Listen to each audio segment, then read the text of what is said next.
Então, muito obrigado a todos. Hoje, simbolicamente, e para aqueles que fazem parte deste nosso grupo, já é nós, e muitos dos que estão aqui fazem parte, é a sessão 350. Portanto, isto é um caminho, como foi posto no grupo, que foi iniciado há 6 anos, na altura do início da pandemia, e é um grande prazer celebrar esta sessão 350, em 6 anos, com uma sessão muito simbólica, porque, no fundo, vamos discutir hoje aquilo que é a agenda do turismo de duas regiões autónomas que fazem parte da nossa identidade, que fazem parte do nosso coração e que todos nós apreciamos. Portanto, nós temos aqui connosco hoje duas pessoas que dispensam apresentações, são neste momento, como já foram no passado, responsáveis políticos das regiões. A doutora Beta Cabral, que conheço há muitos anos, é atualmente a secretária de Estado Regional do Turismo e, portanto, tem outras competências, a mobilidade, e, portanto, é uma pessoa que está muito por dentro de todas estas dinâmicas que estão associadas à área do turismo. E o Eduardo Jesus, também meu amigo, com quem estive lá recentemente em Macau, no Congresso da Agência de Viagens, e que é o secretário também de Estado de Turismo, e tem outras responsabilidades. Portanto, nós vamos dividir a sessão, como é habitual, em dois momentos. Vamos iniciar, excepcionalmente hoje, com a apresentação de dois pequenos vídeos sobre cada um dos territórios.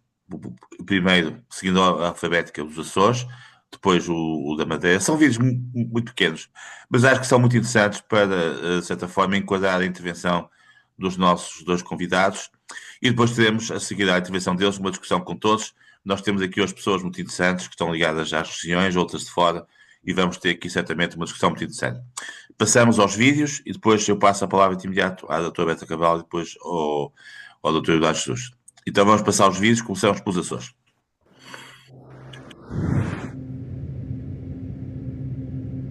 Some memories never fade.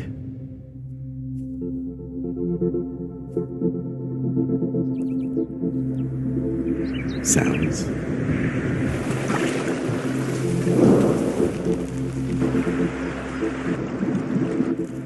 Flavors.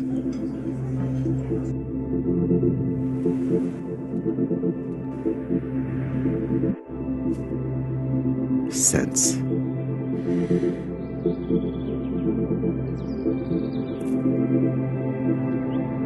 They shape us.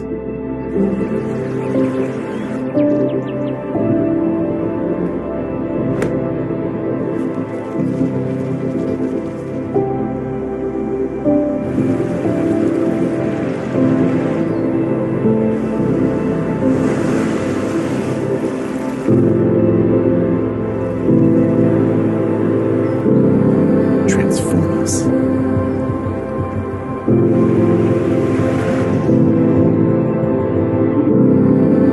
We become the places we carry within.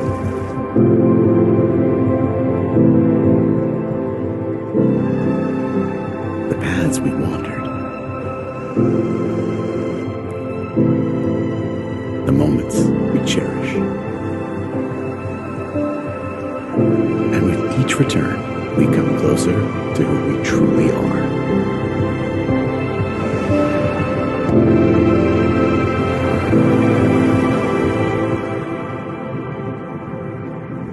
Azores, naturally yours. Muito bem, e agora passamos ao da Madeira, que é mais breve, mas também é muito simbólico e muito significativo. Some places don't need much. All they ask for is respect. Here, every gesture counts. Every choice makes a difference. Visiting is more than arriving. It's about respecting the welcoming place, creating memories, leaving no trace. At Madeira, setting the example is the most beautiful way of caring. Explore, respect, preserve.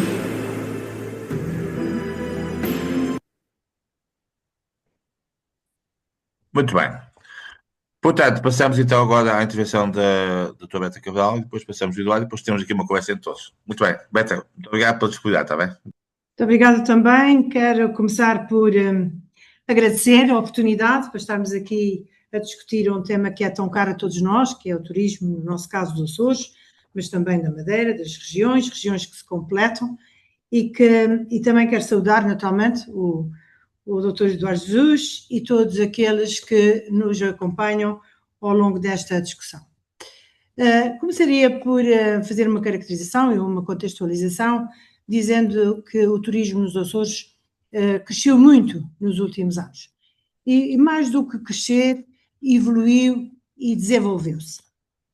O destino Açores em 2024 e atualmente em 2026 cresceu imenso nestes últimos anos e de facto já não tem rigorosamente nada a ver com aquilo que era em 2015 e mesmo em 2019, antes da pandemia, que é sempre o nosso ano de referência quando fazemos comparações. Em 2025, o último ano em que temos dados, ultrapassámos as 4,5 milhões de dormidas. E aqui eu faço uma referência, estes 4,5 incluem todo o alojamento local, porque enquanto que o INE não contabiliza alojamento local com menos de 10 camas, no Serviço Regional de Estatística dos Açores, nós contabilizamos todo o alojamento local. E isso faz toda a diferença, porque no nosso caso é quase 1 milhão de dormidas a menos entre os valores do INE e os valores do SEREA, que é o nosso Serviço Regional de Estatística. E, portanto, estes 4,5 milhões de dormidas representam um crescimento da ordem dos 50% relativamente a 2019. E, nesse mesmo período, as receitas de hotelaria cresceram 98%, quase 100%, no mesmo período. O que é extraordinário, porque efetivamente dá-nos aqui a garantia de que o valor acrescentado do turismo é muito superior do que aquilo que representa o crescimento das dormidas, e isso também é uma garantia de sustentabilidade, ou seja, de que mesmo com as dormidas a crescer 50%, as receitas aumentaram quase 100%. O número de camas em 2019 eram cerca de 26 mil e hoje ultrapassam os 42 mil. Também um crescimento de 61%, o que é natural, porque corresponde exatamente àquilo que tem sido o crescimento da procura. Com efeito, os Açores viram, após a pandemia, uma oportunidade de oferecer às pessoas aquilo que as pessoas efetivamente procuravam. E o que é que procuravam? Procuravam sair de casa e de fazer férias em territórios e espaços seguros e com muitas atividades ao ar livre e, portanto, com grande contacto com a natureza. Os Açores, por virtude da estratégia definida no nosso plano estratégico de marketing dos Açores, que é o nosso Penta 2030, fizemos uma aposta na sustentabilidade. Ganhamos uma notoriedade crescente e cada vez mais competitiva a nível internacional e também no mercado doméstico, ao mesmo tempo que confirmamos de forma inequívoca um processo de crescimento verdadeiramente sustentável. Recordo que fomos o primeiro e somos ainda o primeiro arquipélago do mundo com o nível ouro, grau 2 já, portanto atingimos o grau ouro em 2024 e em 2025 já atingimos o grau 2 da certificação de destino sustentável pela EarthCheck. Tornou-se assim os Açores um dos mais atrativos destinos a nível internacional, sendo mesmo considerado nos últimos anos o melhor destino de turismo, de aventura do mundo, durante 3 anos consecutivos.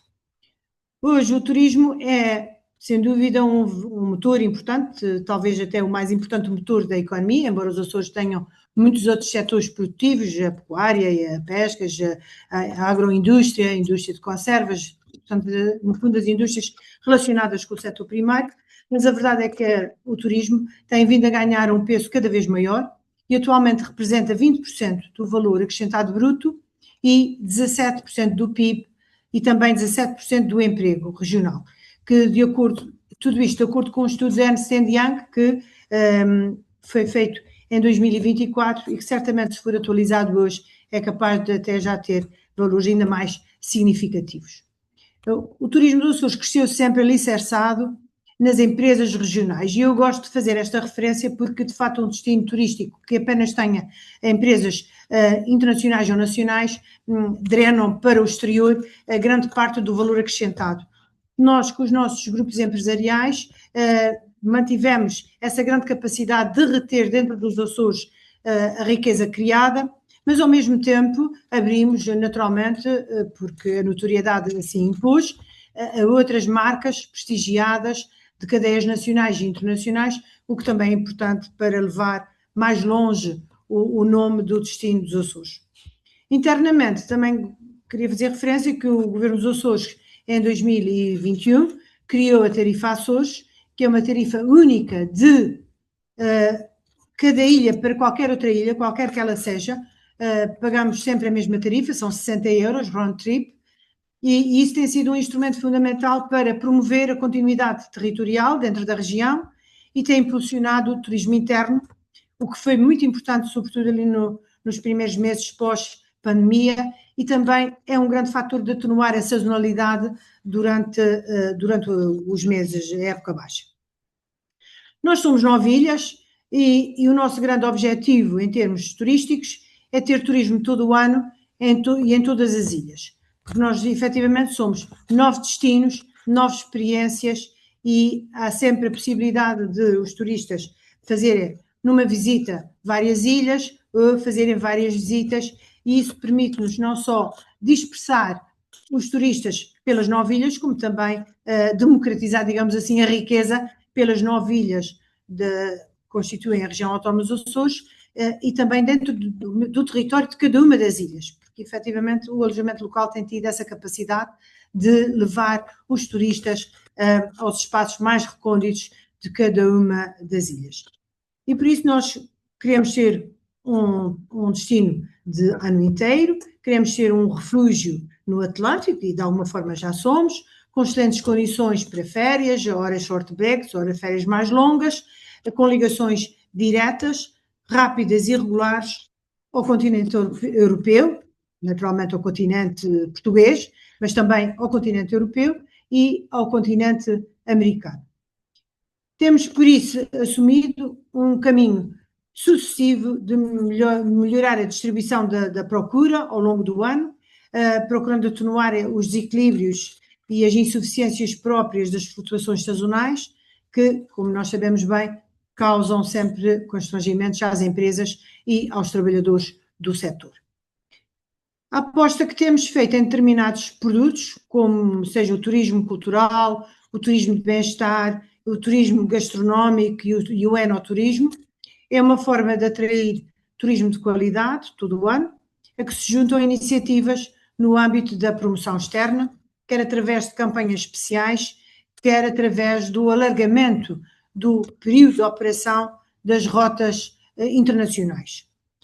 Este é um trabalho contínuo, temos vindo paulatinamente a registrar resultados positivos, não tão positivos e expressivos como nós gostaríamos, mas a verdade é que temos experimentado efetivamente uma redução da taxa de sazonalidade desde 2022, desde 2025 até comparativamente a 2019, como eu dizia há pouco, é o ano pré-pandemia e é aquele que nos serve de referência. Com efeito, o plano estratégico e de marketing de turismo dos Açores, revisto em 2023, que é, como eu referi há pouco, o Penta 2030, coloca a sustentabilidade como pilar central do nosso desenvolvimento turístico, o qual assenta em 4 objetivos estratégicos fundamentais e que nós temos vindo a seguir, e exatamente por isso também é que continuamos a ser uma região certificada ao nível da sustentabilidade do turismo. E, portanto, o nosso objetivo é consolidar internacionalmente os Açores como destino turístico sustentável, reduzir a sazonalidade e distribuir os fluxos turísticos por toda a região, elevar os padrões de qualidade e gerar mais valor, o que também tem acontecido porque o facto das receitas serem sempre muito superiores às dormidas. E nos Açores nós consideramos dormidas e não hóspedes, porque um hóspede pode entrar e sair numa ilha e conta como hóspede, e o que nós contamos é as dormidas, porque aí não há forma de haver qualquer tipo de duplicação. Alavancar a notoriedade junto do consumidor final, também, claro, como qualquer destino turístico, tem que fazer promoção e chegar aos mercados emissores. Este plano foi construído num processo de participação bastante alargado e, de alguma maneira, está alinhado com aquilo que é a Estratégia Nacional para o Turismo, embora o nosso já seja 2022, mas é interessante perceber que são estas as tendências e por esse caminho que nós temos vindo a desenvolver o turismo e que vamos continuar nos próximos anos. Os mercados em que nós apostamos normalmente, além do mercado continental, é a Alemanha, tradicionalmente o maior mercado emissor, mas que agora já está a ser suplantado pelos Estados Unidos e andam ali execo, um ano um fica à frente, outro ano o outro menos. Eu espero que continue a ser assim, porque também a tendência nos Estados Unidos tem-se vindo a verificar algum decréscimo. Espero que tenha sido só momentâneo, por força de alguma falta de confiança com as políticas desta nova administração. Vamos ver se será assim ou não. A Espanha também é um grande mercado emissor para os Açores. A França, o Canadá, os Países Baixos, o Reino Unido, a Itália, a Bélgica, e depois já outro nível, e temos que apostar e explorar novas oportunidades. Temos os outros países europeus e também fora da Europa, como seja Israel, que também já faz algumas operações para os Açores, embora muito pontuais.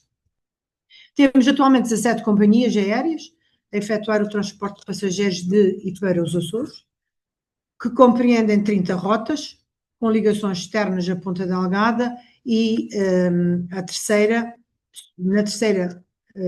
Ponta Delgada tem essas 30 rotas. A terceira tem rotas para os Estados Unidos, Toronto e Boston, e também Auckland, e tem uma outra companhia europeia que faz também ligações à Europa.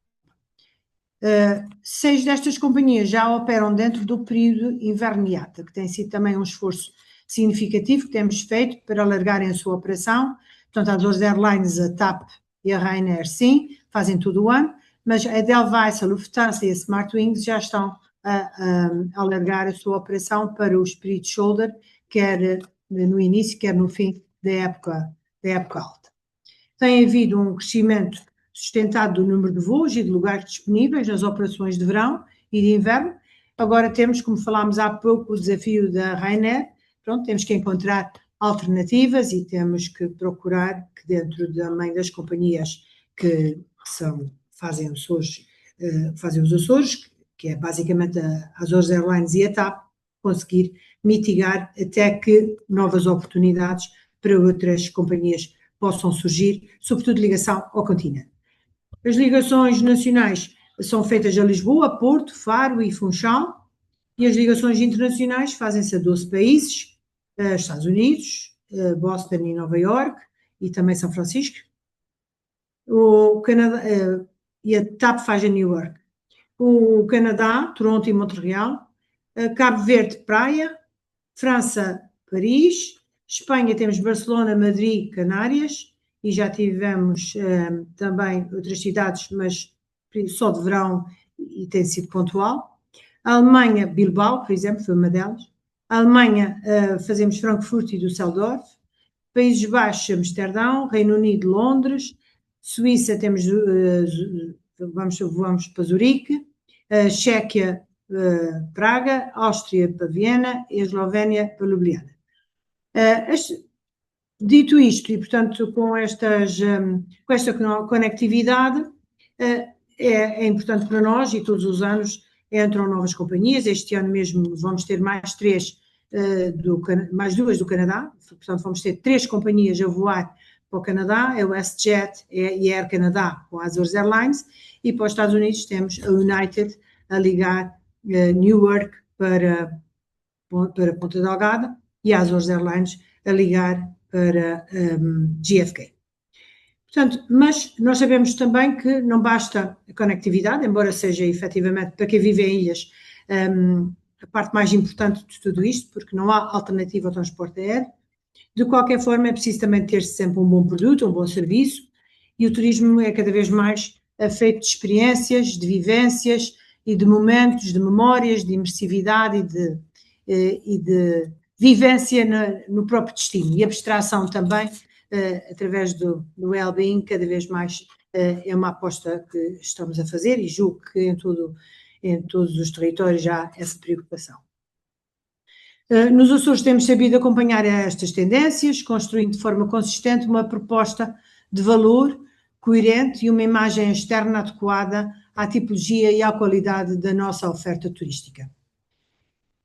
Temos neste aspecto um rumo claro, desde o início, que é a natureza, é o nosso principal pilar do destino, e aqui natureza, quando nós falamos de natureza, é a natureza terra, a natureza mar, mas também a natureza humana, a nossa cultura, a nossa identidade, os nossos costumes, as nossas tradições, que devem ser até recriados, respeitosamente recriados, mas são fundamentais para oferecer experiências reais e identitárias com o destino.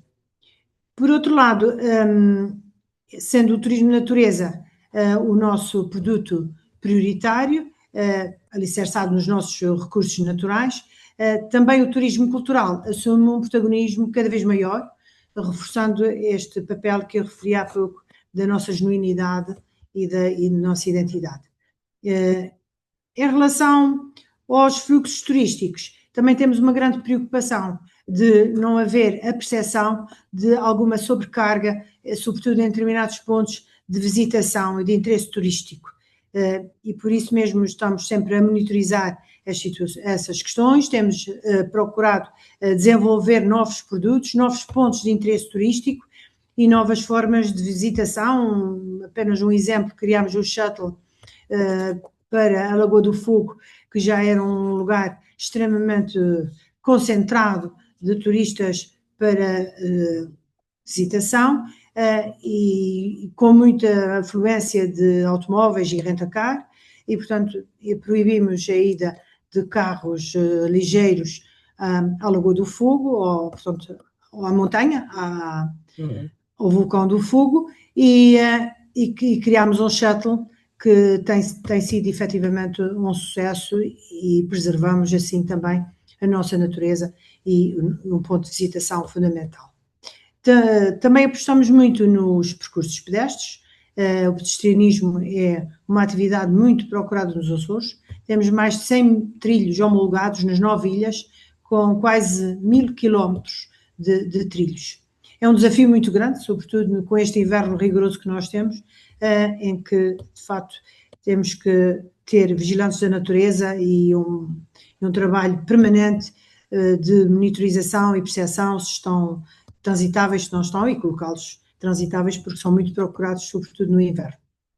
No verão também, mas no inverno é a melhor forma de ocupar os turistas, porque com o calor é mais difícil fazer os percursos pedestres, sobretudo aqueles que são mais íngremes e que têm maior dificuldade. Também apostamos muito nas rotas Açores, que são itinerários culturais e paisagísticos. Temos a rota da Baleação, muito procurada, a rota das vinhas, a rota dos vulcões, e está pronta a lançar a rota do turismo industrial e também a rota da exploração marítima. Temos muitos desportos ao ar livre e a rede de cycling dos Açores, também com 15 percursos e 688 quilómetros, e portanto também é uma rede com muita aceitação por parte de quem nos visita. Para além disso, temos as piscinas termais, e temos muitas em todas as ilhas, desde a Ferraria em São Miguel, Caldeira Velha também em São Miguel, e as termas das Caldeiras, na Ribeira Grande, também em São Miguel. Temos as termas do Carapacho, na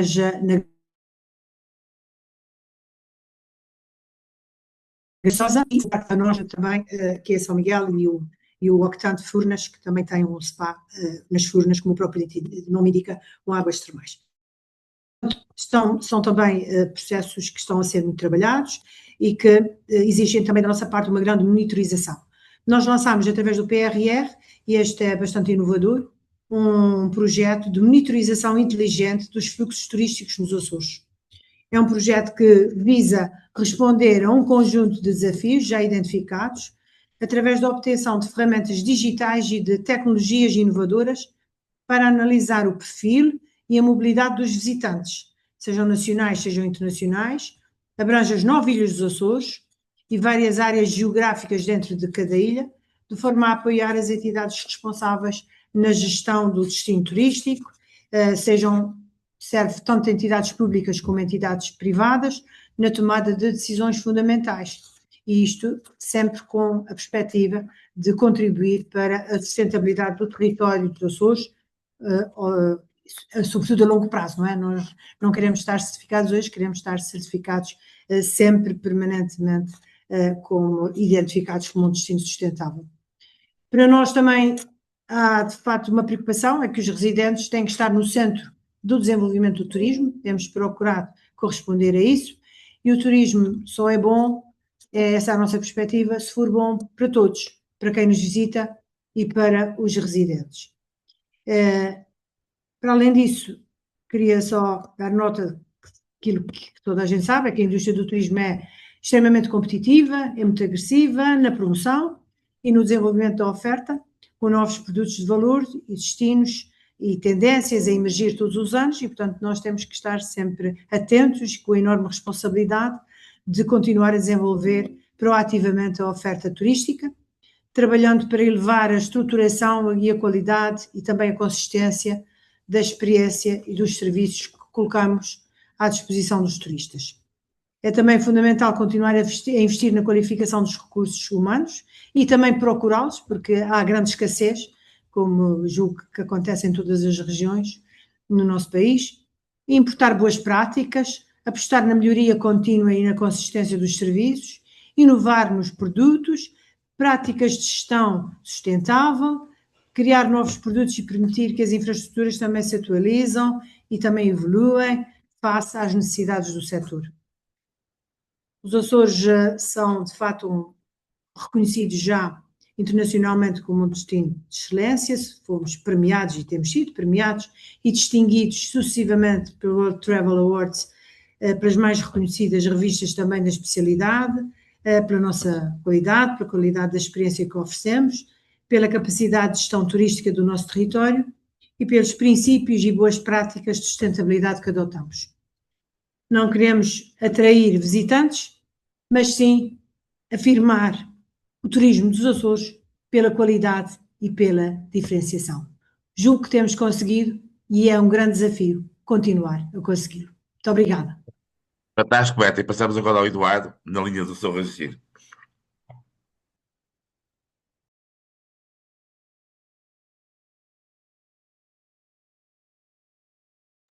Eduardo, está sem som, desculpe. Tem toda a razão. Obrigado. Boa tarde a todos, é com muito gosto que aqui estou. Queria agradecer o convite do Jaime e felicitá-lo por estes momentos de partilha de experiências. Queria também cumprimentar a doutora Berta Cabral e felicitá-la pela sua intervenção que aqui deixou. Bom, de uma forma muito resumida, eu gostaria de referir que a região autónoma da Madeira está a viver a melhor década de sempre em termos económicos e sociais. Este enquadramento é possível medir através da duplicação do nosso PIB. Nós há 10 anos atrás tínhamos pouco mais de 4 mil milhões, no ano passado atingimos os 8 mil milhões de PIB, portanto duplicamos em 10 anos. O nosso PIB per capita hoje em dia é superior ao PIB per capita nacional e teve uma evolução de mais de 60% neste período que estava a considerar. A trajetória da nossa dívida pública coloca-nos a 65% do PIB, quando comparado com os mais de 90% de Portugal, Portugal continental e ilhas, ou com os 85% ou 86% da zona euro, expressa bem esta evolução. Tivemos uma grande evolução no que diz respeito ao consumo energético, já mais de 35% do nosso consumo é baseado em produção limpa. A dinâmica empresarial pode ser medida com o aumento de quase 40% do nosso tecido empresarial nos últimos 10 anos, já são mais de 33 mil empresas, 35 mil empresas, queria dizer, e um aspecto muito determinante que faz a diferença em absoluto relativamente ao que se passava anteriormente. Hoje é o investimento privado que comanda a economia regional. O investimento privado cresceu 256% em 10 anos, o investimento público cresceu apenas 83%. E isto coloca-nos numa posição bastante mais agradável do que no modelo que subsistia anteriormente. Queria também referir que, independentemente deste crescimento, é fundamental que as pessoas possam ganhar mais e melhor. E neste caso nós podemos aferir que durante este período o rendimento real dos trabalhadores aqui na região autónoma da Madeira foi de cerca de 13%. Temos registrado ao longo deste período todo superávites comerciais, com variações nas importações que são superiores a 100%, mas nas exportações superiores a 230%. Este enquadramento, porque é que eu estou a fazer? Porque, em boa medida, resulta da atividade turística. A atividade turística tem um peso no PIB bastante expressivo, mais de 30% da atividade turística, e eu queria aqui referir que nos últimos 10 anos essa mesma evolução foi notória. Se em termos de dormidas atingimos o ano passado, 2025, 12,7 milhões de dormidas, significa um aumento de 80% face ao que tínhamos em 2015. A verdade é que em valor nós crescemos 200%. Ou seja, há uma procura pela madeira bastante superior do que aquela que existia há 10 anos, mas a procura que nós temos deixa muito mais contributo económico aqui na região. E isso é também possível de verificar através da evolução do RevPAR, do rendimento por quarto disponível, que em 2015 era de cerca de 39 euros e este ano, em muitos meses, ultrapassamos os 100 euros, fechando 2025 nos 97 euros. Também este ano de 25 atingimos os 5,6 milhões de passageiros, que comparando com 2,7 de 2015 é mais do que a duplicação desse mesmo movimento. Terminamos 2025 com 70 mil camas, boa parte dela, pouco mais de 50% em alojamento local, os outros 50% em alojamento tradicional. Este foi um efeito muito importante para a Madeira. O contributo que o alojamento local tem deixado, principalmente através da reabilitação urbana, tem sido fundamental, não só para qualificar não só os centros urbanos, mas toda a periferia que beneficia dessa intervenção, mas acima de tudo porque permitiu duplicar o número de camas em 10 anos, sem uma presença no território que fosse expressiva. Ou seja, nós não construímos, não duplicamos os nossos hotéis para ter o dobro das camas. Foi o movimento do alojamento local que o permitiu. Aqui há um papel muito importante do mercado nacional. Eu queria aqui referir que em 2015 tínhamos o mercado nacional como o único que não crescia para a Madeira. A partir daí a coisa inverteu-se e em 2025 é o mercado que nos traz mais hóspedes, não dormidas. Nas dormidas é o mercado alemão, mas no número de hóspedes já é o mercado português que lidera. E é um mercado que em dormidas tinha um peso de 10% em 2015, tem em 2025 quase 18%, e em termos de hóspedes já são 22% dos nossos hóspedes são portugueses de Portugal continental. Há aqui um aspecto importante, a nossa população são 254 mil habitantes, visitaram a Madeira 603 mil portugueses. Isto revela bem o que o mercado nacional teve e a importância que hoje o mercado continental e dos Açores também, com quem temos ótimas ligações, chegamos a ter 13 frequências a ligar os Açores à Madeira por semana e isto revela bem essa dinâmica. Gostaria também de referir que fechamos o ano ligados a 35 países, com mais de 145 rotas, que ligam 114 aeroportos internacionais, aeroportos desde a América Latina, América do Norte, Europa e África. Uma curiosidade, na semana em que começou a invasão russa na Ucrânia, a Madeira tinha voo direto para Moscovo e voo direto para Nova Iorque. Portanto, tínhamos aqui uma triangulação no meio do Atlântico que foi interrompida por essa infeliz ocorrência. E também fechamos o ano a trabalhar com 55 companhias diferentes. Isto naturalmente que não é fruto do acaso.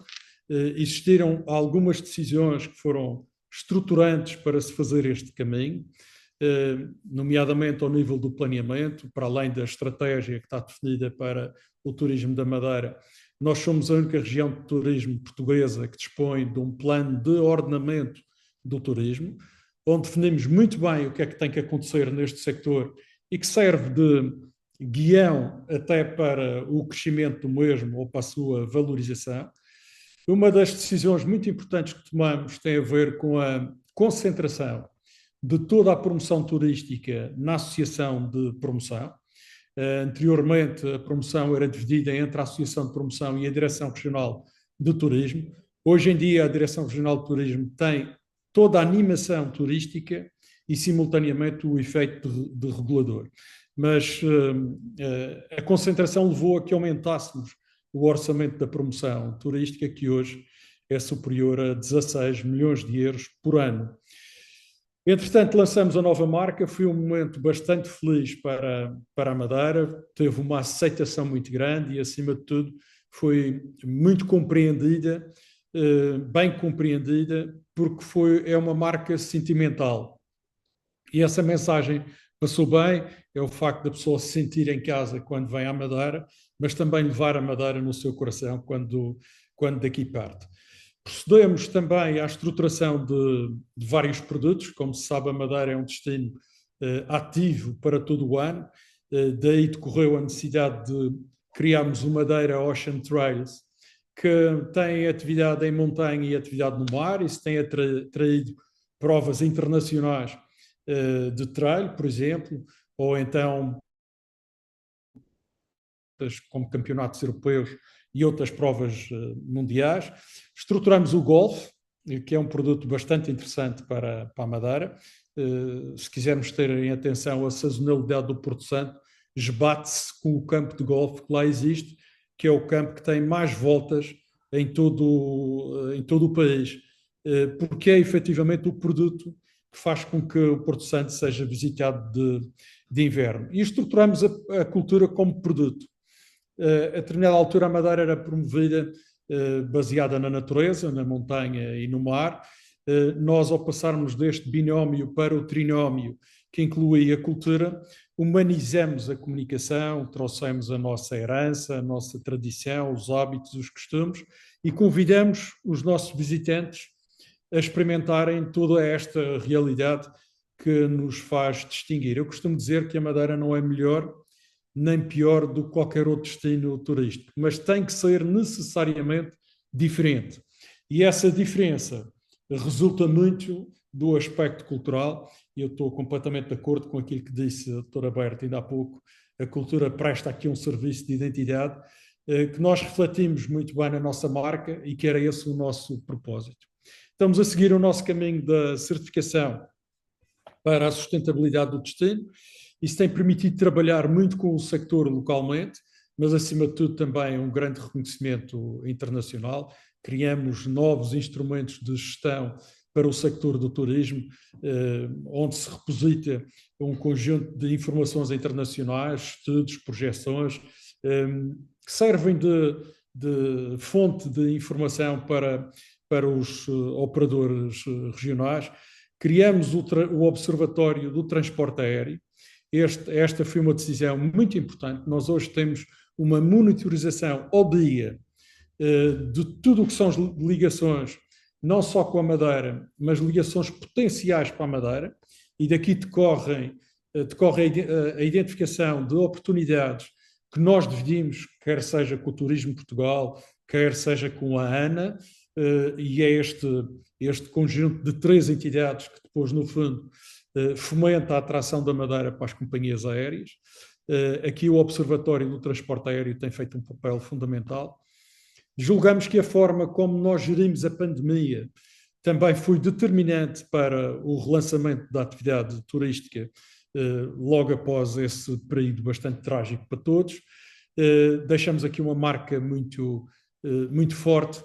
Eu lembro que criamos uma estrutura, instalamos uma estrutura quer nos portos, quer nos aeroportos, onde recebíamos todos os nossos visitantes e oferecíamos os testes em função da exigência nacional, mas também em função dos países de origem para voltarem para casa.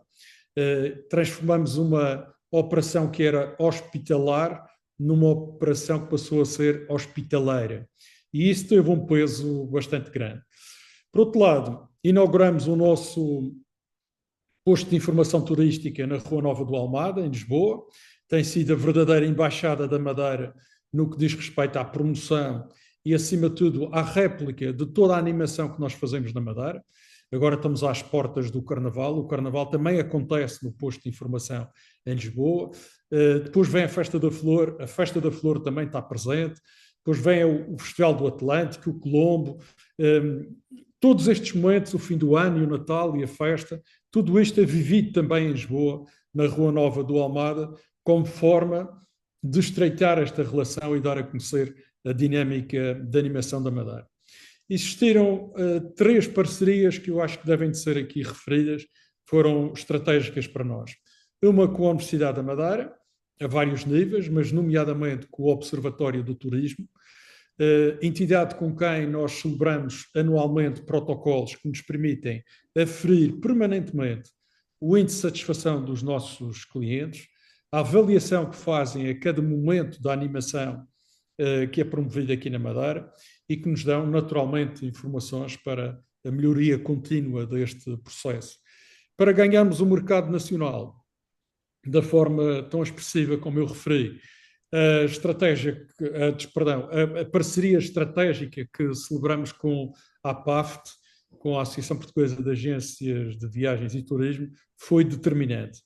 A Madeira foi destino preferido da APAFT por 3 vezes, acolheu cá 2 congressos nestes últimos 10 anos, no total já são 4, salvo erro, e isto fez-nos uma relação com as agências nacionais bastante interessante. E, por outro lado, a ligação que temos com a Direção Regional de Estatística, que aqui na Madeira procede de igual forma, todo o alojamento local é contabilizado e, além disso, damos estudos de intensidade e de densidade turística. Estes 2 indicadores são muito importantes para quem gera um destino. É saber qual é a pressão turística sobre a área, quilómetros quadrados, ou sobre a população que aqui existe. E eu mais à frente voltei a este aspecto. A dinâmica da promoção da Madeira sofreu uma perfeita revolução, para além da parceria que temos com o Cristiano Ronaldo, que temos com a RFM, que tem dado uma visibilidade estrondosa a nível nacional, mas houve uma aposta muito grande na inovação, quer na presença digital através das redes sociais, uma atividade a nível das relações públicas também bastante expressiva, com grande aposta também no produto mais. Posso continuar? Sim. Além disso, também trabalhamos todos os nossos cartazes turísticos. Eu não estou visível. Desde o Carnaval à Festa da Flor. A Festa da Flor era um fim de semana. Hoje em dia é todo o mês de maio. Nós temos animação em todo o mês de maio e isso permite uma desconcentração da procura nesse primeiro fim de semana que escutava e esgota completamente, dando a possibilidade de, noutros momentos do mês de maio, ter uma oferta semelhante a esse primeiro fim de semana. Para este ano de 2026, tomamos a decisão de ter mais um cortejo na Festa da Flor no 3º fim de semana, o que naturalmente vai de encontro àquilo que pretendiam os operadores económicos, que rapidamente escutavam o primeiro fim de semana e precisavam de outros argumentos para o restante. O nosso Festival do Atlântico tem vindo a crescer com um pendor bastante grande a nível da cultura. Iniciamos novas ofertas de animação, como os clássicos da Magnólia. Isto abrindo aqui um parênteses, a Madeira tem um património de automóveis clássicos superior a 3.000 viaturas em belíssimo estado de conservação, prontos para exposição, e com esse património temos vindo a alimentar uma série de iniciativas e a captar públicos específicos com grande valor para a Madeira. Criamos o Saboreia é um festival gastronómico, temos a Festa do Vinho, a Festa do Colombo no Porto Santo, o Festival da Natureza, as festas de Natal que hoje começam no dia 1 de dezembro e só terminam no Dia dos Reis em janeiro. E estamos a promover todo este ciclo de acontecimentos com grande êxito, porque as pessoas procuram muito estes momentos para viver as tradições, os hábitos que cada uma das regiões naturalmente tem. Um aspecto também interessante para aqui referir: a visibilidade externa tem sido muito grande. Nós, nos últimos anos, ou nos últimos 11 anos, consecutivamente o melhor destino insular do mundo, o melhor destino insular da Europa, também, não consecutivamente, mas em 11 vezes. E, além disso, chegamos a uma altura que refletimos sobre todo este desenvolvimento, e isto podia ser razão para ficarmos comodamente instalados, mas não, achamos que há um conjunto de desafios que são de natureza internacional e que devem de ser antecipados. Essa antecipação constitui um novo programa que apresentamos em dezembro, que se chama Upgrade, Programa Upgrade Turismo Madeira, que tem 3 vertentes fundamentais. Primeiro, a qualidade de vida dos residentes na relação com o turismo, a qualidade da nossa oferta e a qualidade da experiência do turista. Estes 3 aspectos são determinantes para podermos manter o destino ativo. De uma forma muito breve, gostaria de fazer referência na relação da qualidade de vida dos residentes com os turistas, isto para evitar os fenómenos que temos visto noutros destinos e que depois pagam-se caro, pagam-se muito caro, porque não se pode maltratar o turismo, mas também não se pode pôr em causa a qualidade de vida dos residentes.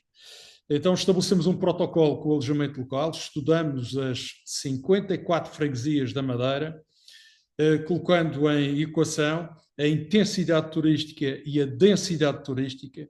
Comparamos estas 54 freguesias com a média regional e em encontros frequentes que mantemos com todos os municípios, os 11 municípios da Madeira, atualizamos esta informação para melhor decidir sobre o alojamento local, evitando claramente o licenciamento em prédios de habitação. Aliás, no Funchal já não é possível licenciar unidades de alojamento local em prédios de habitação.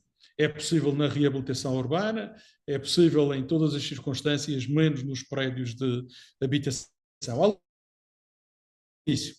Aquele vídeo que o Jaime passou no início tem a ver com uma campanha Explora, Respeita e Preserva, que faz parte desta intervenção. É uma campanha de sensibilização dos visitantes e dos residentes, dos visitantes para dar a conhecer o que é que são os nossos hábitos, o que é a nossa etiqueta, o que é a forma de viver na Madeira, quase como, de uma forma muito subtil, o que é a nossa conduta. E, por outro lado, a campanha também funciona como uma forma de dar a conhecer a importância do sector do turismo e, simultaneamente, um reconhecimento da valia económica do mesmo. No que diz respeito à qualidade da experiência, nós temos um novo modelo de gestão territorial das áreas naturais. A partir do dia 1 de janeiro vigoram novas regras de acesso aos percursos pedestres, tudo isto de forma muito simplificada, tudo com acesso via digital e com toda a informação disponibilizada também por essa via. Estamos a migrar para a criação de 6 novos parques naturais na Madeira, com oferta específica e variada que queremos implementar ao longo deste mandato. Todo o relacionamento com o visitante está a ser melhorado com um suporte tecnológico e, acima de tudo, também com o recurso a uma parceria com a Universidade da Madeira, que nos permitiu, no que diz respeito às áreas naturais, calcularmos a carga de cada um dos percursos. Este foi um trabalho bastante exaustivo, mas permitiu perceber qual era a carga máxima que cada sítio de grande interesse turístico devia ter por dia. E para evitar que essa carga se concentrasse num só momento, criamos slots de 30 minutos. Hoje as pessoas reservam de 30 em 30 minutos o acesso a alguns desses sítios ou aos percursos que são classificados. Estamos a promover um reforço da atração de pontos de interesse turísticos, também para criar uma certa descentralização e dispersão dessa mesma procura. Temos já alternativas ao que existia até há bem pouco tempo. Estamos a fazer um esforço para que haja uma boa aplicação das taxas turísticas. Isto é uma matéria muito interessante porque os municípios rapidamente começaram a aplicar as taxas turísticas, mas é preciso que as apliquem bem. E aplicar bem significa não só para o residente, mas fundamentalmente que se perceba o nosso visitante. Ainda no que diz respeito a esta qualidade... Eduardo, mais 5 minutos, está bem? Para terminarmos, tanto para termos discussão. E já agora, eu peço desculpa, nós estamos a ter aqui um som que eu acho que vem daí, do seu microfone. Não sei porque está tudo desligado, portanto, não sei se está a tocar em alguma coisa, mas só alertar. Não, eu estou aqui sozinho no meu gabinete, com as janelas fechadas. Pronto, ok, muito bem. Mas estava só a alertar porque há aqui de facto um som de fundo e eu estava a verificar, mas pronto, tudo bem, está tudo controlado. Muito bem, continuando. Eu e o pôr do sol, mais nada. Exato. Se calhar é o pôr do sol da Madeira que está eventualmente a condicionar.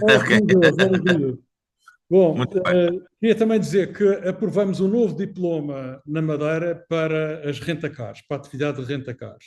Isto é um aspecto bastante interessante porque, como se sabe, depois da pandemia, os hábitos e as preferências dos visitantes recaem sobre a utilização de rentacars de uma forma como nunca tinha acontecido anteriormente. E foi preciso tratar desse aspecto.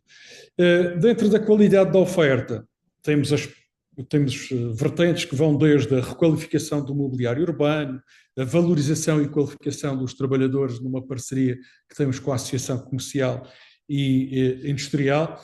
Queremos também a credenciação de alguns profissionais do turismo, e aqui não é uma obrigação para os profissionais, porque isso colocávamos em conflito com normativos legais, mas é de uma forma facultativa acreditar determinados profissionais que através dessa diferenciação possam ter também uma valia no mercado. Estamos a promover neste momento a requalificação das marinas e frentes de mar. Na mobilidade turística de alto padrão, já temos um canal instituído no aeroporto da Madeira que permite que os jatos privados, por exemplo, tenham um tratamento à altura dessa mesma procura. E, por outro lado, para terminar, estamos a fazer um trabalho bastante minucioso no que diz respeito à aplicação da imagem da marca Madeira. Ou seja, fizemos um levantamento de todos os sítios onde há venda de souvenirs da Madeira e disciplinamos a forma como a marca Madeira é utilizada.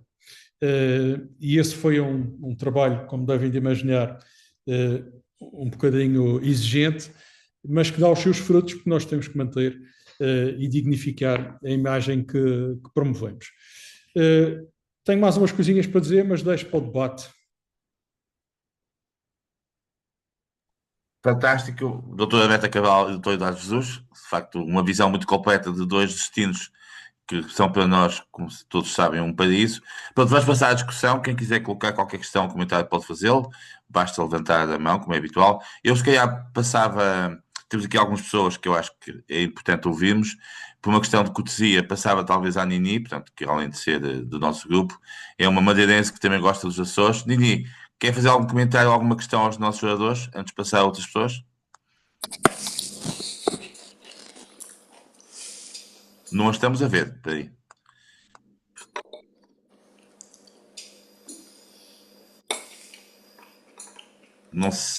Nini, não sei se está a ouvir, que estas comunicações não estão fáceis, de facto, nos tempos que correm.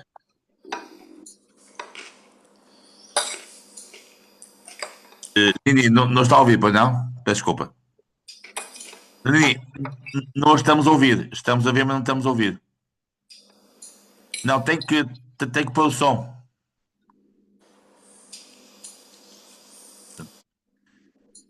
É que não estamos a ouvir. E agora, consegue-me ouvir? Agora estamos a ouvir. Estamos a ouvir e estamos a ver. Muito bem.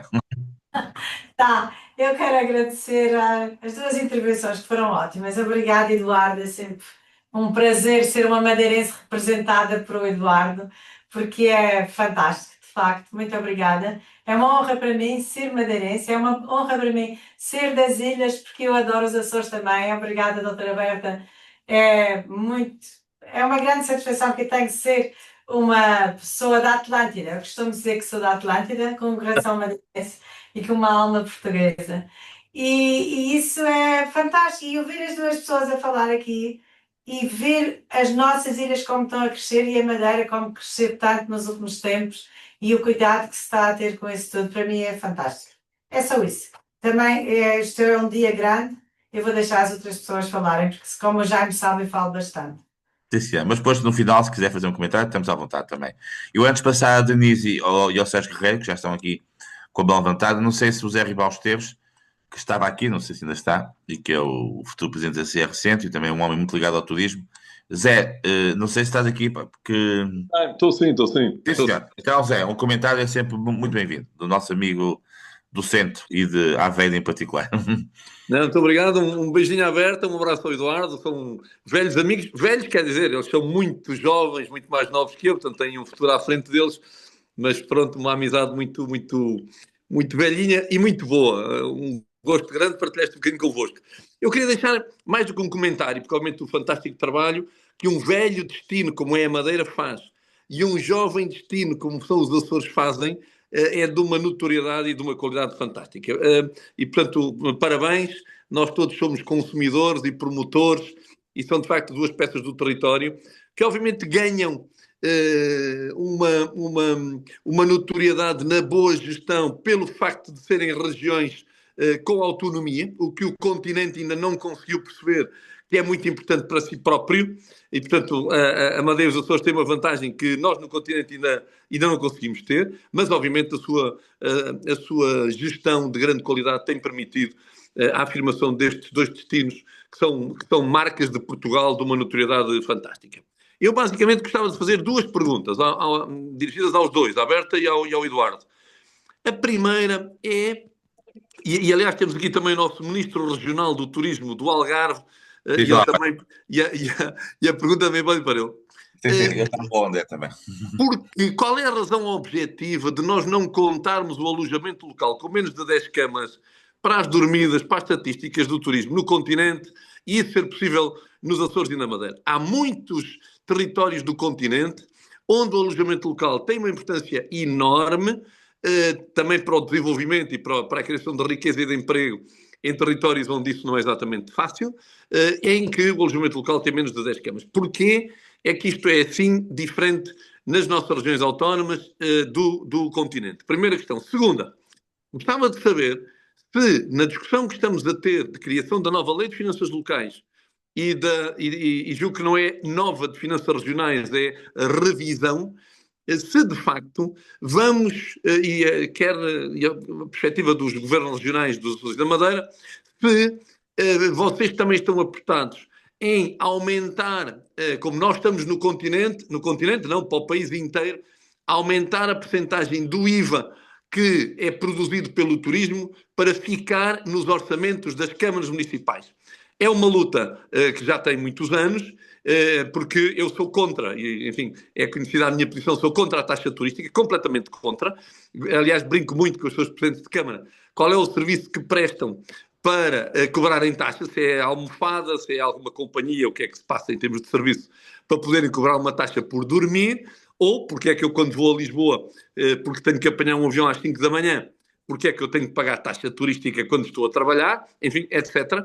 Mas a minha questão é qual é a estratégia que vocês têm nos dois governos regionais e também o que é que sabem da luta dos nossos municípios dos Açores e da Madeira para podermos aumentar a percentagem do IVA gerado pelo turismo que fica no orçamento dos municípios e ou das regiões, precisamente para responder à maior despesa que, obviamente, o fluxo turístico também gera, como bem sabemos. Portanto, eram aqui estas duas questões, agradecendo muito a vossa atenção e, obviamente, contando sempre comigo para consumir, no bom sentido do termo, os nossos Açores e a nossa Madeira. Obrigado. Eu vou pedir só à Denise e ao Sérgio um bocado de paciência. Pronto, vamos tentar juntar aqui o André Gomes, que é o presidente da região do Turismo do Algarve, e depois eu passo a vocês. André, faz favor. Muito boa tarde a todos, mais uma vez. Antes de mais, permitam-me, obviamente, começar por dar aqui uns parabéns ao Jaime uma vez mais, e acho que isto é recorrente em todas as sessões, mas são totalmente merecidos, ainda para mais nesta data, 6 anos, 350 edições de discussão do Sharing Knowledge.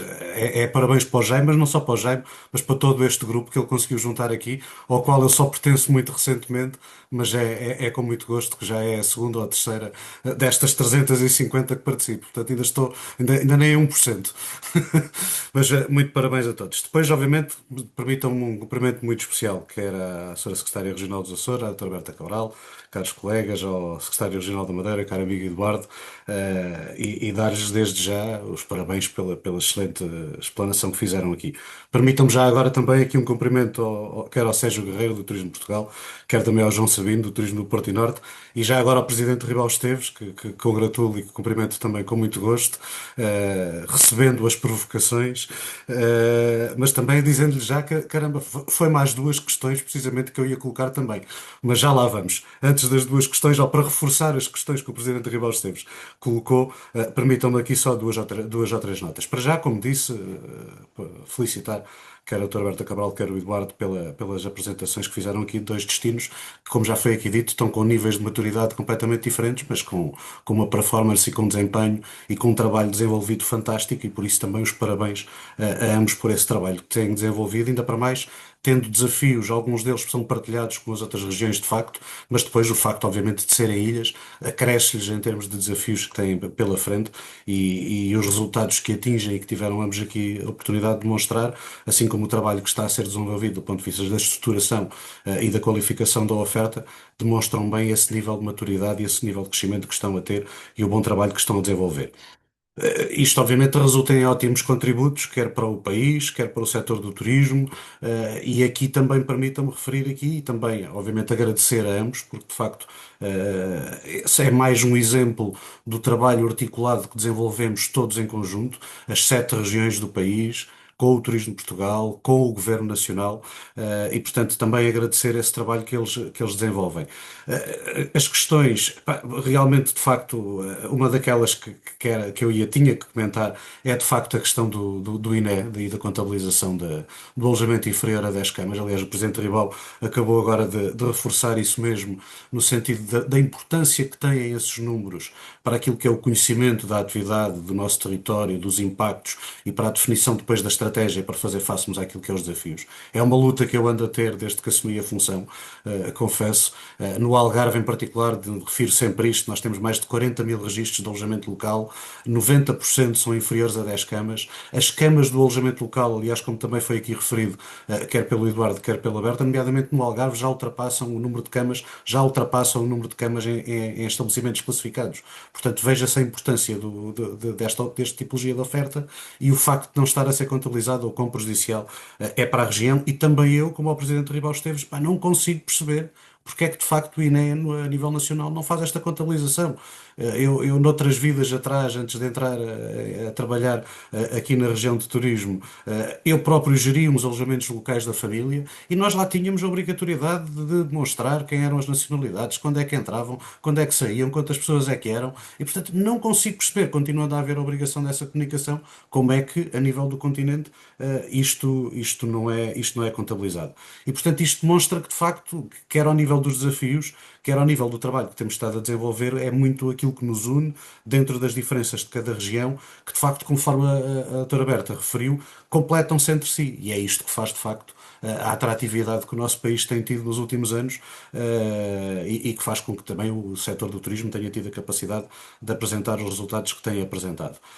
Aqui uma questão também que ia referir, e que ia também pedir alguma reflexão, ou se não, pelo menos pedir alguma concordância, se for possível, quer ao Eduardo, quer à doutora Berta, e que o Presidente Ribal também já referiu, é que de facto o facto de serem uma região autónoma, confere-lhes aqui outra capacidade de desenvolver trabalho, que infelizmente nós, ao nível das regiões no continente, não temos essa capacidade. E portanto eu aí lista convite, me confesso, desde sempre, também eu ambiciono o dia em que, de facto, nós no continente possamos ter também as nossas regiões criadas, e aqui um nível diferente de organização do ponto de vista da autonomia e de capacidade de desenvolver trabalho de proximidade com os territórios e com conhecimento que, inquestionavelmente, nós conseguimos ter de outra forma que do ponto de vista nacional. E, portanto, eram estas reflexões que queria aqui partilhar convosco, agradecendo mais uma vez a oportunidade para este bocadinho aqui convosco de conversa. Muito Muito obrigado. bem. Então, eu se calhar passava primeiro à doutora Berta Cabral, depois ao Eduardo, e depois vamos ao segundo round. Temos aqui a Denise, o Sérgio, que é um gosto, e depois se calhar mais alguém. Doutora Berta, faz favor.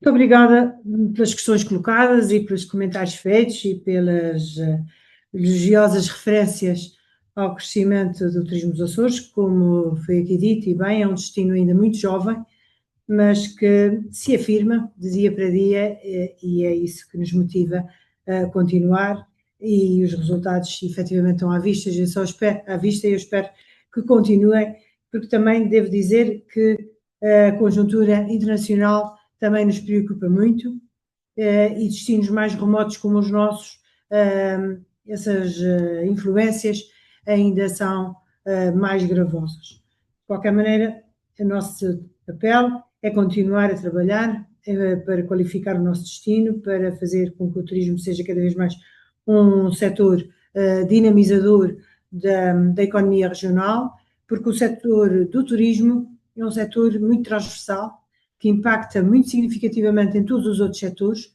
tem efeitos multiplicadores enormes, quer de forma direta, quer indireta, quer induzida, e portanto não há nada que não mexa quando o turismo mexe, do ponto de vista económico. Isso é muito importante e torna-se vital na dinâmica de crescimento das nossas economias, na nossa economia regional dos Açores, que já cresce efetivamente há mais de 50 meses consecutivamente, com grandes crescimentos ao nível do PIB, ao nível do desemprego. Praticamente não há desemprego, portanto, ao nível do emprego, praticamente não há desemprego, estamos em pleno emprego, há sim falta de mão de obra, e portanto tudo isto são fatores multiplicadores positivos.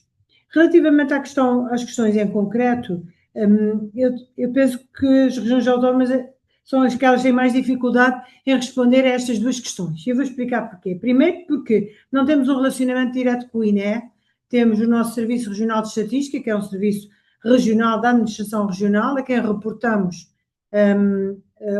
quer dizer, o setor reporta todos os indicadores que lhes são solicitados e, obviamente, com o alojamento local, tudo ele é contabilizado, porque nós temos cerca de 60%, ou talvez mais de 60% das camas em alojamento local, que, como já foi aqui referido pelo Dr. Eduardo Jus, foi fundamental para termos uma resposta rápida à procura que tivemos no período pós-pandemia, porque não era com a capacidade instalada que conseguiríamos responder, mas o alojamento local tem uma resposta muito rápida. Nós estamos a crescer a cerca de 3.000 camas ao ano, 3.000 camas, para se fazer assim uma conta redonda, são 30 hotéis de 100 camas, são 15 hotéis de 200 camas, ou seja, de 100 quartos.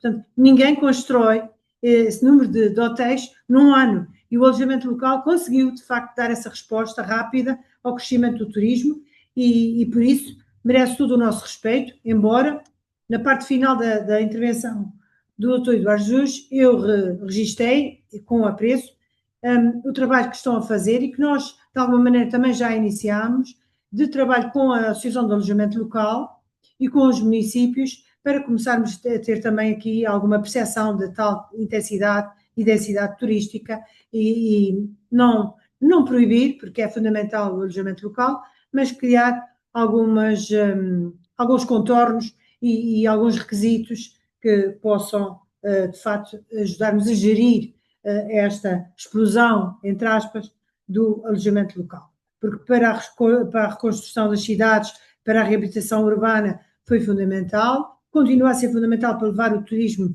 a cada canto e recanto do nosso território, mas também já há, de facto, vilas e cidades com alguma intensidade que merece alguma atenção. Mas isto para dizer que nós contabilizamos tudo o alojamento local nos serviços regionais, não compreendo porque é que o turismo, que o INE não o há de fazer. Eu penso que isto é só apenas uma questão de metodológica e, sobretudo, de vontade do INE. Mas também devo dizer que na última reunião que tivemos do CEPT, do Conselho Estratégico de Turismo de Portugal, que foi por acaso no Algarve, e o André recordar-se-á disso, falou-se dessa questão e julgo que a Secretaria de Estado do Turismo ficou muito sensibilizada e com vontade de, junto do INE, tentar alterar essa situação. Portanto, eu espero que sim, porque representa de facto muita cama, porque eu posso assegurar que a maior parte dos alojamentos locais tem menos de 10 camas, sobretudo aqueles a nível rural e de âmbito familiar. Sobre a nova lei das finanças regionais e finanças locais, não tenho conhecimento de grandes desenvolvimentos ao nível destas duas leis. Creio, pelo menos ao nível da lei das finanças regionais, que é urgentíssimo fazer uma revisão da lei, porque na altura da Troika ela foi revista em baixa e nunca voltou nem àquilo que era antes, nem foi incrementada em função daquilo que tem sido o desenvolvimento geral do país, da economia e da própria inflação. E, portanto, há aqui um conjunto de situações que têm de ser revistas. Há algum trabalho feito, mas não tem tido grandes consequências ao nível da sua evolução prática.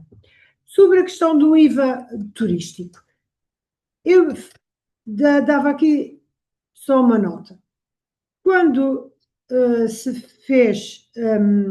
criou a possibilidade de os municípios reduzirem ou receberem parte do IRS, o ministro Teixeira dos Santos, na altura, retirou o IRS às regiões autónomas, para dar aos municípios das regiões autónomas. Isso já foi reposto, porque isso era, além do mais, contra o Estatuto Político e Administrativo da Região Autónoma dos Açores e até contra a própria Constituição. Porque o Estatuto Político e Administrativo da Região Autónoma dos Açores e a própria Constituição refere que as receitas cobradas e geradas nas regiões autónomas são receitas próprias de cada região. Portanto, não pode o Governo da República legislar a atribuir 3% do IRS aos municípios e retirar esses 3% às regiões autónomas, quando, na verdade, a lei das finanças locais faz com que os municípios dependam de todo o ponto de vista, quer orgânico, quer financeiramente, do orçamento do Estado e não do orçamento das regiões. E, portanto, retirar 3% ao orçamento das regiões para atribuir aos municípios estava a contrariar a Constituição, o Estatuto, porque não estava a atribuir à região o total das receitas próprias. E, por outro lado, estava a atribuir aos municípios do continente 3% e não estava a atribuir aos municípios das regiões, que são tão municípios como os outros e dependem exclusivamente da Assembleia da República. Portanto, isso gerou muita confusão. É natural que na questão do IVA isto se coloque também, porque as receitas dos municípios devem vir diretamente do Orçamento de Estado. As receitas das regiões devem ser as receitas cobradas e geradas na própria região, que é assim que está na Constituição e no Estatuto. Portanto, nós temos aqui uma situação que, se vier a concretizar, tem que ficar muito clara de que não há prejuízo para as receitas próprias de cada uma das regiões. É apenas uma nota, porque de resto não creio que haja grandes desenvolvimentos em nenhuma destas propostas de lei. Sobre a questão do que o André colocou, das regiões autónomas, de facto, através do seu estatuto político administrativo e da sua capacidade de autodeterminação e o facto de ter órgãos de governo próprio e orçamentos próprios, claro que dá muita autonomia e, sobretudo, dá a capacidade dos governos regionais e as assembleias regionais definirem as suas próprias prioridades, coisa que as regiões do continente podem ter mais alguma dificuldade em fazer. Mesmo assim, eu julgo que já se fez uma grande evolução a nível regional, sobretudo no turismo, que é talvez das áreas mais descentralizadas, dos setores mais descentralizados da administração pública portuguesa. As outras áreas são ainda bem mais centralizadas, como sabem, eu estive na defesa e, portanto, como secretário da defesa, sei bem que ali não havia descentralização rigorosamente nenhuma, e quando se fala de finanças também não há, e quando se fala de negócios estrangeiros também não há, e quando se fala de economia há algumas nas CCDRs, mas não muito. Mesmo assim, o turismo, dada a estrutura descentralizada que se conseguiu concretizar no terreno, tem voz, tem prioridades e conseguem ter, junto do Turismo de Portugal, alguma capacidade de decisão e de priorização do seu desenvolvimento turístico. Muito bem, passamos ao Eduardo e depois vamos a uma segunda ronda final com o Denise e com o Sérgio Correia, pronto, para ver se terminamos em tempo útil. Muito obrigado também, Cabral. Sempre muito. Eduardo, faz favor. Ok. Bom, relativamente à primeira questão da estatística e do alojamento local, não há nenhuma razão que possa justificar a postura do INE. Nós desde sempre contabilizamos o alojamento local e ainda bem que o fazemos, e entendo que hoje em dia há um enviesamento muito significativo do conhecimento que existe sobre a realidade deste sector a nível nacional.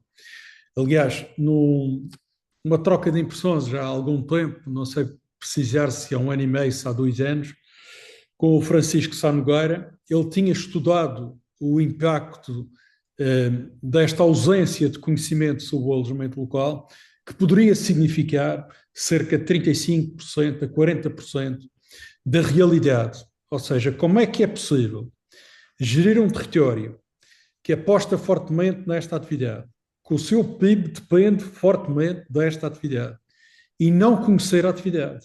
Isto para mim é assustador.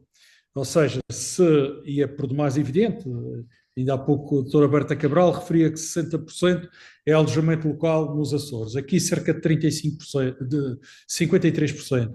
A nível nacional, o André acabou de referir também o preço que tem no Algarve. No país inteiro tem um peso significativo. Não se pode ignorar a existência desta parte do sector.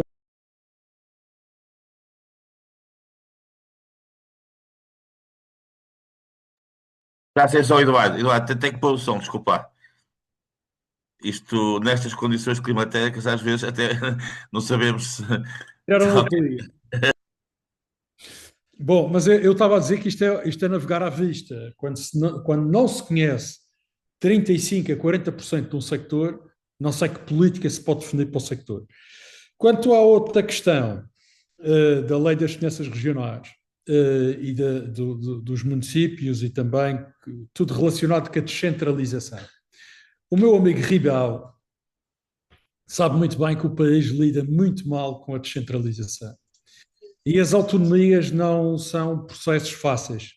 Têm sido processos de luta contínua, têm sido processos de combate político contínuo, e é uma realidade com que o país lida mal também. Esta lógica da centralidade na metrópole e tudo o resto há de se resolver, é um defeito que o país tem. E é um defeito que já tivemos gerações suficientes para ultrapassar, mas não foi essa a opção. Aliás, eu tenho uma forte esperança de que com o Ribal na CCDR e com o novo Presidente da República eleito ontem, um homem que não é de Lisboa, eu não tenho nada contra os que são de Lisboa, mas pelo menos o vício de pensamento não terá com certeza, porque é alguém que sabe o que é viver fora daquela obrigatória centralidade que se quer ali criar e desenvolver e afirmar, poderá ser uma grande ajuda. Aliás, as CCDRs, se a memória não me atraiçoa, foram criadas exatamente para a descentralização ocorrer no país e já no tempo do pântano, ou seja, já no tempo do António Guterres, penso penso eu, pode a memória me estar a falhar. Mas imagine-se o que é passado todo este tempo, estruturas foram criadas e nunca se foi dando competência para que a descentralização acontecesse. E eu termino esta reflexão desta forma. Eu não consigo imaginar o que seria o desenvolvimento na região autónoma dos Açores e o desenvolvimento na região autónoma da Madeira sem a autonomia que nós conquistamos a seguir a 74. Não consigo imaginar, porque a realidade antes da autonomia é uma catástrofe comparada com a realidade depois da autonomia. E por isso eu sou um acérrimo defensor não só da autonomia pelas provas que são e pelas evidências que estão aos olhos de todos nós, mas acima de tudo porque é uma forma de descomplexar o país que está carenciado desta abertura de cabeça que infelizmente não tem existido. Muito bem, vamos passar só então a uma nota final aqui com a Denise e com o Sérgio Guerreiro e depois vocês dois fazem uma nota final, que é da doutora Beta, que é do Eduardo. Denise, por favor, agradecer alguma brevidade porque já estamos quase nas 7h30. Ficámos aqui a dois, né? Faz favor. Exato, até porque hoje há jogo do Sporting e aqui os meus lagartos de casa não perdoam. Muitos parabéns a todos, gostei imenso das intervenções. Depois há jogo do Porto. Há jogo do Porto. Pois é, a minha mãe é do Porto. Eu hoje vou estar aqui no meio porque eu simpatizo com o Benfica, mas eu sou uma águia solitária na vida, pronto. Enfim, vamos lá falar agora desta questão. Felicito uma vez mais o Jaime e os oradores e os dois presidentes que falaram, que também, por quem tenho também o maior apreço e admiração.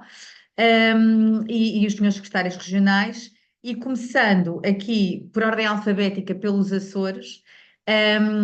Eu conheço os Açores e de facto acho que lembra-me um bocadinho com as devidas distâncias, tanto os Açores como a Madeira lembram-me aqui um caso que eu gostaria de trazer a propósito do turismo, alavancar outras áreas e ser um modelo económico que pode de facto alavancar a economia de um lugar. A Costa Rica, como sabem, melhor do que eu, começou muito pelo turismo, na base da sustentabilidade e de um destino com muita natureza, e apostou depois noutras áreas.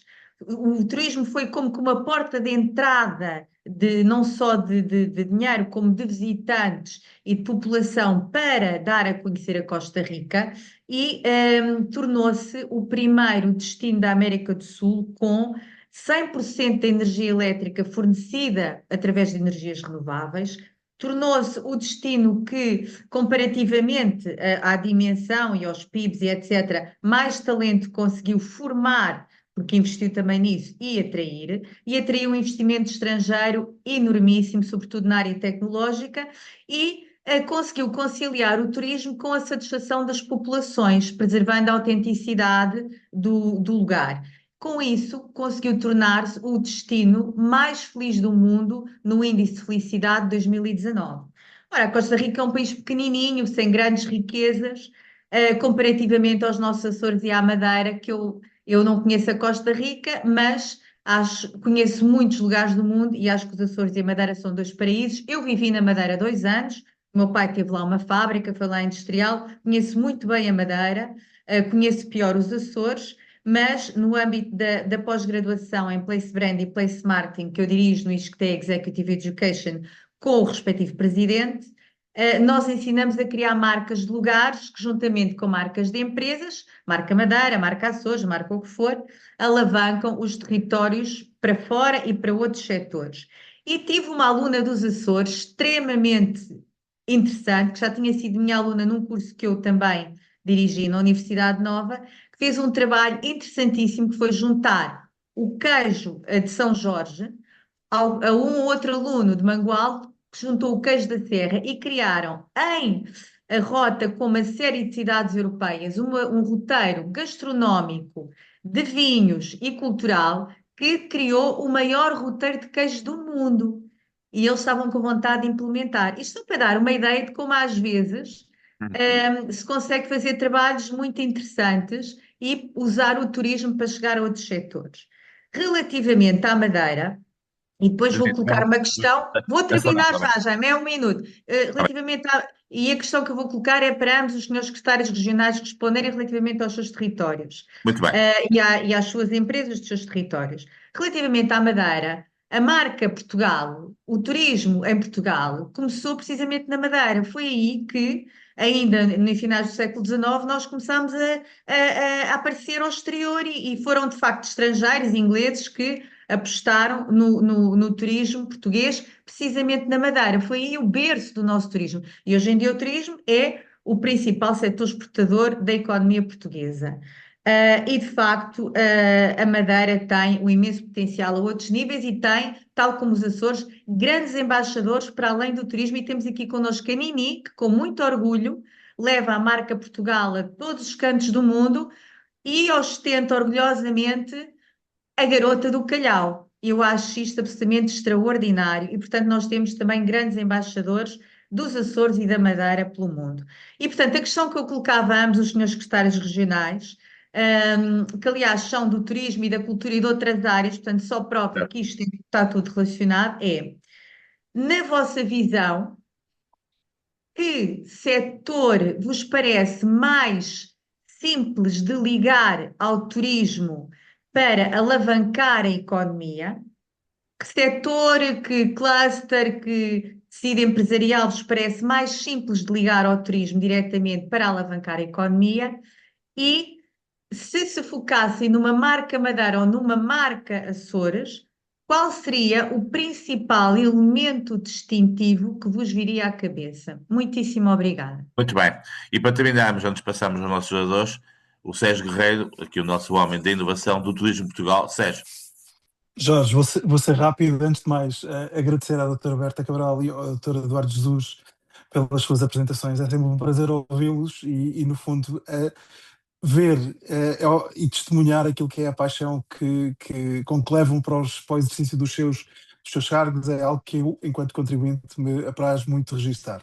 Segundo, ouvir as apresentações e lembrar-me que em 2006 ambicionámos coletivamente ter Madeira e Açores como destinos capazes de competir internacionalmente na área do turismo de natureza. E hoje os resultados a que chegamos provam exatamente que é possível ambicionar e chegar a este patamar de competitividade internacional, e acho que é algo que gostava de assinalar. Pois, a pergunta que eu gostava de vos deixar era: vocês também têm sido embaixadores da sustentabilidade, no fundo, dos vossos territórios, e a minha pergunta é muito simples, quais é que são hoje as principais barreiras nestes processos de certificação e no fundo, levar a sustentabilidade a toda a cadeia de valor? E uma nota final que eu não resisto à discussão do alojamento local, dizer que nós temos um grupo de trabalho, nós no Turismo Portugal temos um grupo de trabalho com o INE e o Banco de Portugal para a melhoria das estatísticas. O tema do alojamento local é um tema que o INE está neste momento a trabalhar.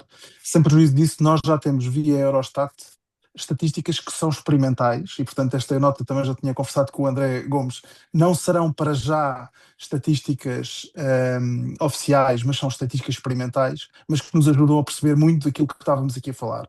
O alojamento local abaixo de 10 camas vale hoje à vontade 30% do mercado e hoje em dia distorce, a ausência desses dados distorcem leituras, como por exemplo o comportamento do mercado espanhol ou do mercado francês, em que mais das dormidas já se fazem em alojamento local. E portanto eram as minhas notas. Muito obrigado, foi um prazer e uma boa noite a todos. E agora fazemos ao contrário, portanto, começamos com o Eduardo e depois terminamos last but not least com a nossa amiga doutora Berta Cabral. Eduardo, para terminar. Obrigado por ambas as questões colocadas aqui pela Denise e pelo Sérgio, e permitam-me que os trate desta forma. Eu cumprimento a Denise com certo carinho, fui aluno do Esqueteia, fui aí que me licenciei, já lá vai há alguns anos, portanto era impossível ser seu aluno, mas gostei muito de ouvir e da forma como colocou esta questão. Eu julgo que há aqui uma nota muito importante. São poucos os sectores da atividade económica que não se transformam em sectores subsídio-dependentes. Nós sabemos muito bem o peso que tem o sector primário, a política agrícola comum, o que é que isso significa para a subsistência desses sectores em grandes países como a França mas derramado por todo o lado. Portanto, há determinados sectores que só existem e são necessários e têm que existir, mas só existem porque resulta um forte apoio e transformam esses sectores em sectores subsidio-dependentes por natureza. E eu faço a afirmação do turismo ao contrário. O turismo é daqueles sectores que não depende de subsídios. Só por aí já é uma grande valia. É um contribuinte líquido para a economia de qualquer território. Aliás, o turismo é uma exportação que se faz cá dentro, é uma expressão que se usa muito, em que é o mercado externo que vem cá dentro consumir e que para nós, em termos de exportação, é bastante mais cómodo de eu fazer. E por isso eu coloco o turismo nesta lógica de ser um sector, por natureza, não é dependente. O exemplo da Costa Rica é um exemplo bastante interessante, acima de tudo pela evolução que tem nesta perspectiva da felicidade e do bem-estar das pessoas.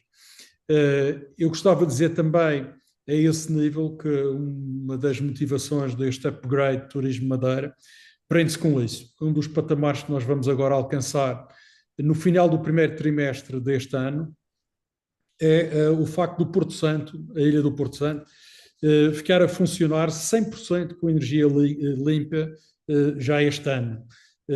Isto decorre de um programa que foi montado já em 2015, que se chama Smart Fossil Free Island, Smart Fossil Free Island, Porto Santo Sustentável, e que resultou daí a reserva de biosfera e depois todo o trabalho que temos vindo a fazer em termos energéticos.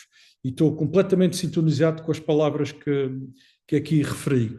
Um elemento importante no meio de tudo isto é a inovação. Eu acho que em termos de sectores com que o turismo possa ou deva lidar com naturalidade, resulta necessariamente da inovação. E essa inovação tem a ver com a oferta, tem a ver com como se alimenta a procura, tem a ver com como se fideliza a procura no território, tem a ver como se comunica, como se criam laços. Tudo isto é inovação, e se quisermos entrar na inovação tecnológica, deixa aqui um grande peso. Relativamente à marca, acima de tudo natureza. Eu acho que aqui invariavelmente a Madeira ou os Açores têm esta particularidade. São destinos abençoados pela natureza. E importa que quem tem que geri-los, tendo essa consciência, faça por preservá-los nessa condição, porque é isso que demonstra a diferença e que os torna apelativos. Relativamente ao Sérgio, que eu também cumprimento e agradeço as questões. Relativamente às barreiras, não há assim uma grande barreira no processo da sustentabilidade. Existem obstáculos que têm que ser vencidos com o tempo, mas isto como em qualquer processo estrutural. Existem evoluções que têm que ser motivadas, evoluções de consciencialização, de envolvimento, de participação. O processo de certificação do destino envolve dezenas de entidades, desde empresas, organismos privados, públicos. As auditorias são de uma vastíssima intervenção, desde as hectares às cadeias de fornecimento. Isto para ter esta amplitude resulta necessariamente em encontrar a necessidade de ultrapassar resistências que são naturais em qualquer processo estrutural como este. Mas, de resto, há uma enorme aceitação deste processo, não só daqueles que participam nos vários comitês que aqui gravitam, mas, acima de tudo, da população em geral. Há uma consciencialização da necessidade desta evolução. Muito bem, e para terminarmos, e mais uma vez, Eduardo, muito obrigado pela disponibilidade. Sei que a agenda não é fácil, mas foi um grande gosto ter aqui connosco. Beata Cabral, para terminarmos, e agradeço também mais uma vez a disponibilidade. Não estamos a ouvir, peço desculpa, tenho que... Vou tentar ser sucinta, até porque também subscrevo parte das respostas que deu o Dr. Eduardo Jesus.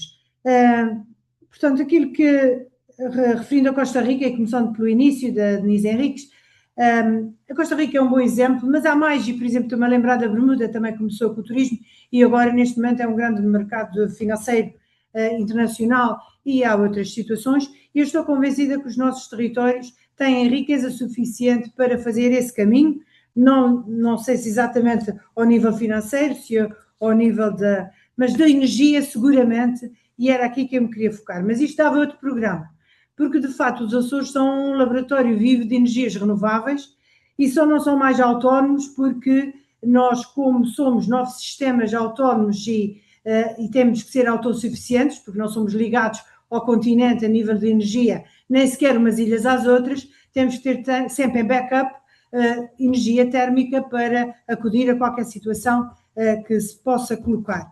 De qualquer forma, e até para a estabilização da rede. Isso aqui já são questões técnicas. Portanto, o diagrama de cargas tem que ser sempre estabilizado e é estabilizado com alguma energia térmica. Mas a verdade é que temos, por exemplo, um caso muito curioso na Ilha Graciosa, que já teve 7 dias consecutivos em autonomia total, com fotovoltaicos, com painéis fotovoltaicos, com baterias, com eólica, e estas 3 conjugadas conseguiram já dar autonomia de 7 dias consecutivos, mas ao todo são dezenas de dias que conseguem ter autonomia. Mas isto quase que seria um programa especial para isso. Também temos o Corvo, que é uma ilha muito pequena, com 400 habitantes, que é o Corvo Sustentável, também é praticamente autónomo, só que, como eu digo, tem que ter sempre por trás a carga mínima de térmica para poder estabilizar o fornecimento de energia elétrica em ilhas que na verdade são sistemas autónomos. Também, ao nível da tecnologia, tem havido um grande investimento em termos na região autónoma dos Açores, ao nível tecnológico, ao nível científico, com vários parques de ciência e tecnologia já instalados, sobretudo em São Miguel e na Terceira, para captação de talentos, para startups, e já há, de facto, situações muito interessantes, e aquela que foi aqui relatada do aluna açoriana e do aluno de Mangualde é, de facto, mais um exemplo daquilo que também se faz nos Açores, talvez não com a mesma divulgação, ou porque estamos também aqui a falar sobre isso, mas que poderá e deverá vir a ter, porque também comungo de que são muito poucos os setores que não são alavancados pelo turismo. E aqui já vou à segunda pergunta e, portanto, à segunda resposta. Não há um setor especial que liga diretamente ao turismo. Eu digo que o turismo impacta em todos. Nós somos uma região que, ao longo de séculos, viveu fundamentalmente o setor primário, da agricultura, da pecuária, da pesca, de todas as indústrias ligadas a estes 2 setores, desde a chicória, nos séculos XVIII e XIX, até à produção da laranja, que também foi muito conhecida como sendo o ciclo da laranja nos Açores, agora passou depois para o ciclo da pecuária, agora está entre a pecuária e também a floricultura, a silvicultura e a fruticultura e os hortícolas, porque o próprio setor turístico está a exigir esse tipo de produtos, portanto está a impactar diretamente numa certa inovação e alteração de hábitos de consumo, e a produção agrícola vai ao encontro desses novos hábitos. Portanto, desde o setor agrícola ao setor das pescas, onde também nós já temos uma rede de áreas marinhas protegidas da ordem dos 30% da nossa zona económica exclusiva, e isso é não só fundamental para a sustentabilidade dos Açores, como é para o cumprimento de metas do nosso país, em que estes 30% de áreas marinhas protegidas acabou por dar um grande impulso às metas que o país tem que cumprir, em termos também de consagrar várias áreas protegidas no oceano, e, portanto, eu diria que é difícil encontrar um setor que não seja impactado positivamente pelo turismo. Mais do que falar eu diria que é difícil encontrar um que não seja. Porque, na verdade, é exportar cá dentro, e ao exportar cá dentro também temos que alimentar os nossos turistas, e, portanto, toda a produção acaba por se orientar exatamente para essa necessidade que a procura incrementa à medida que o turismo também incrementa. Em termos de marca Açores, eu comungo, não há dúvida nenhuma, a natureza é o nosso pilar fundamental e o objetivo principal é a venda da natureza, mas dentro da natureza nós somos água e fogo, nós somos baleias e somos vulcões, portanto temos sempre aqui muitas marcas ou submarcas, se quisermos, muito apelativas e que depois fazem parte dos vários produtos turísticos que nós estruturamos sob este grande chapéu que é a natureza terra, a natureza mar e a natureza humana, que é, no fundo, a cultura, a identidade das nossas gentes. Quanto à pergunta, portanto, saúde também o Sérgio Guerreiro, do Turismo de Portugal, relativamente à questão quais são as principais barreiras de levar a sustentabilidade a todos os setores. Eu diria que não há barreiras, já há questões metodológicas. É preciso, de facto, envolver todos. Começámos na sustentabilidade já há alguns anos, tanto que já estamos no nível Ouro 2, e, portanto, já passámos os 4 níveis prata, e, portanto, já estamos há 6 anos neste processo contínuo de certificação, de cumprimento de metas e de atingir, de ano para ano, um novo escalão, e isso tem sido possível. Em termos metodológicos, nós temos aquilo que nós chamamos a cartilha da sustentabilidade. É um instrumento interessante, porque começou pela administração pública a subscrever a cartilha e agora já quase todas as empresas também subscreveram a cartilha. E ao subscrever a cartilha, corresponsabilizam-se na adoção de métodos e práticas de sustentabilidade dentro das suas organizações. E todos os anos, além do processo de certificação, a preparação da auditoria no final do ano é feita com vários fóruns onde todos os que subscreveram a partilha participam nesses fóruns. A própria estrutura é feita com green teams, que são representativas de todos os setores empresariais e sociais de cada ilha, e cada ilha tem a sua green team, que também faz o seu trabalho dentro da sua ilha, que depois passa para o todo regional através de conferências e conselhos consultivos da sustentabilidade, e como todos são membros da cartilha, isso cria aqui um elo de ligação entre todos e uma vontade de superar as metas também nas suas organizações. Tem sido essa a metodologia, tem funcionado bem, não significa que não haja, de ano para ano, quando se fazem os conselhos consultivos, melhorias a introduzir, e há, com certeza. E depois há, como dizia o Dr. Eduardo Jesus, há de facto um conjunto imenso, umas centenas de indicadores que têm que ser cumpridos todos os anos e auditados todos os anos. E portanto, desde que se consiga isso e consegue-se isso com o envolvimento de todos, a sustentabilidade vai-se alargando a todas as outras organizações, às empresas, às várias ilhas, e tudo isto é um processo contínuo e evolutivo que, no nosso caso, a metodologia, na minha perspectiva, é determinante e tem sido essencial para cumprirmos as metas, como temos cumprido sempre todos os anos. Muito obrigada. Muito bem, António Cabral, terminamos em beleza. Muito obrigado a ambos pela vossa disponibilidade. Acho que tivemos aqui uma belíssima sessão e continuamos. Vemo-nos em princípio na BTL, se não for antes, que é daqui a 2 ou 3 semanas. Isso é um grande gosto de visitar também os stands dos Açores, o da Madeira e os outros todos. Continuação de uma boa semana para todos, está bem? Foi um prazer. Obrigado.